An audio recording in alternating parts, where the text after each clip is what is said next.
Saya tanya pada jenengan, pernah nggak jenengan tahu itu Budi itu siapa? Kan yang diarahkan kita bisa baca ya, itulah qiraah. Nanti setelah paham qiraah, naik yang kedua, namanya tilawah. Tala yatlu tilawatan. Tilawah itu baca, pahami yang dibaca, lalu amalkan yang telah dipahami itu. Karena itu perintah sholat datang setelah bisa tilawah. Qiraah sudah dapat bisa, lalu muncul perintah sholat. Perintah sholat itu pakai tilawah, bukan hanya qiraah. Al-Ankabut ayat 45.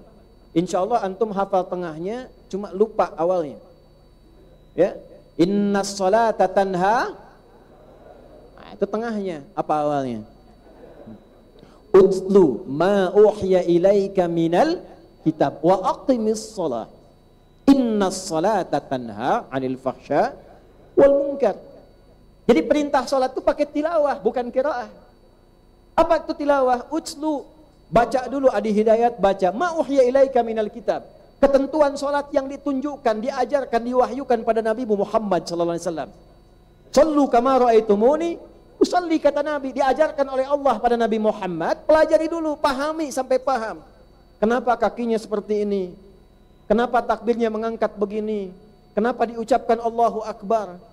Kita mengangkat, bertakbir, sampai salam, tak paham pun sah sholat. Dapat pahala sesuai keikhlasan.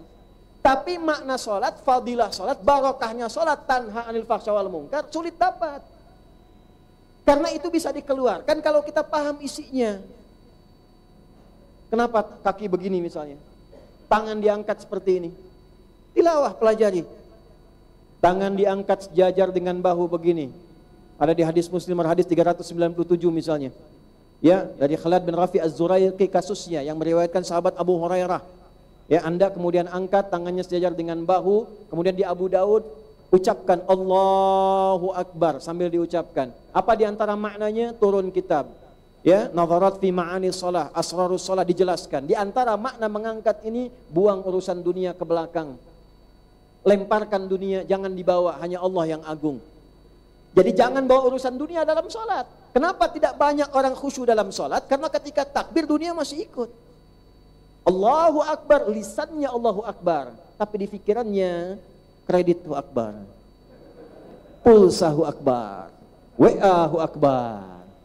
Ya, tunggu proyek. Begitu takbir Allahu Akbar, bunyi handphone, tang ting tung ting tang ting tung, batal sholat. Sebentar ya, sholat dulu. Hai, tilawah. Nanti setelah tilawah ada tahfidz yang dipahami, keluarkan sesuai profesi. Anda yang pedagang di sini, pebisnis, keluarkan ayat-ayat dagang di Quran. Tidak harus semuanya. Apa keperluan kita yang pokok? Keluarkan ayatnya, buat kurikulum, hafalkan ayatnya, bawa maknanya, terapkan di profesi kita. Begitu caranya. Itulah hudan. Yang da'i, yang muballigh, keluarkan ayat-ayat dakwah di Quran. Jadikan kurikulum. Bagaimana berdakwah yang Qurani. Tabligh yang nabawi, keluarkan ayatnya, keluarkan hadisnya. Kenapa dulu 2 huruf orang sudah masuk Islam? Umar itu kan cuma dengar Toha, bergetar hatinya kuat, masuk Islam. Sekarang sudah Baqarahan, Ali Imranan, Yasinan, belum juga taubat. Apa yang salah dengan bacaannya? Dulu baca Bismillah, Al-Fatihah, sekali baca, orang kena sengat kalajengking Arab, tersengat, diruqyah, dibacakan, dengan takwa yang tinggi, sembuh itu. Sekarang sudah dibaca sampai khatam Quran, belum sembuh-sembuh. Apa yang salah? Jadi itulah hudan. Nah, hudan ini akan efektif bagi orang yang takwa saja. Hudan lil muttaqin. Jadi kalau kita ingin sukses, membawa semangat kurikulum Quran di bidang bisnis, di bidang ilmu, jadi dosen, jadi ustadz, jadi guru, dibawa di pertanian, keluarkan ayatnya misalnya. Kalaupun ayat dikeluarkan tapi tidak menggunakan spirit takwa, tidak sukses juga. Maka jangan salahkan, saya sudah berusaha bisnis menggunakan skema syariah, tapi kenapa nggak sukses-sukses? Boleh jadi syariahnya pakai nama, tapi takwanya tidak muncul dalam nama syariah itu. Karena sekarang banyak yang pakai syariah, bank syariah. Koperasi syariah. Dulu teman-teman bercanda itu bikin pingpong syariah. Kalau servis pakai bismillah, ya nyemes masuk alhamdulillah, kena cemes astagfirullah. Nah, hudan lil muttaqin, Quran itu akan efektif jadi pedoman hidup bagi orang takwa. Jadi cara baca orang takwa pada Quran beda, Pak. Kalau qiraah dia baca pakai takwanya, meresap pada jiwanya, ada getaran. Disebut nama Allah aja bergetar.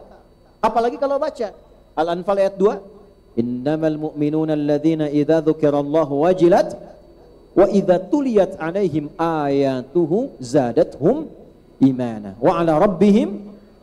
Siapa di antara kita yang baca Quran selalu menggunakan takwa? Atau sekedar baca? Beda rasanya, lain, sentuhan kejiwanya beda. Ulama mengatakan minimal orang baca Quran pakai takwa itu dia dapatkan dua hal. Satu, ketenangan pada jiwanya. Makanya kalau punya masalah, salah satu terapinya ambil wudu, buka mushaf. Dahsyatnya kadang baru kita buka, kita temukan ayat sesuai kebutuhan kita. Dahsyatnya Quran begitu. Baca, begitu dibaca, walaupun solusi belum datang, tapi hati tenang. Ada syifa. Wa nunazzilu minal Qur'ani ma huwa syifa. Ada syifa. Ada petunjuk tuh. Kayak kalau ibu punya masalah, Bu, buka Quran, bukan Instagram, Facebook, bikin status. Nggak nyangka ya. Nah, itu nyangka tuh. Orang yang nulis nggak nyangka berarti sedang nyangka. Tenang. Yang kedua apa? Ahli Quran itu sepakat ulama menghasilkan kelembutan. Ahli Quran itu lebih lembut. Ahli hadis lebih berhujjah. Ahli fiqih lebih logis. Ahli Quran, ahli fiqih, ahli hadis ketemu tiga-tiganya. Mantap istinbatnya. Dia lembut, dalilnya kuat, dan logikanya jalan. Kayak pesantren-pesantren itu kalau mengajarkan benar kurikulumnya, keluarannya luar biasa. Karena berhujjah dia kuat, kelembutannya muncul, dan rasionalitasnya jalan. Nah ini hanya bisa didapatkan dengan jiwa takwa. Nah sekarang bagaimana menghadirkan takwa, menguatkan pada jiwa itu? Maka diberikan oleh Al-Quran turunan ayat dengan 4-5 rumus utama. Yuk kita keluarkan amalan ini. Kita khususkan pada ayat ini saja karena waktu ini kita terbatas malam ini. 1, ayat 3-nya. Alladzina yu'minuna bil ghaib.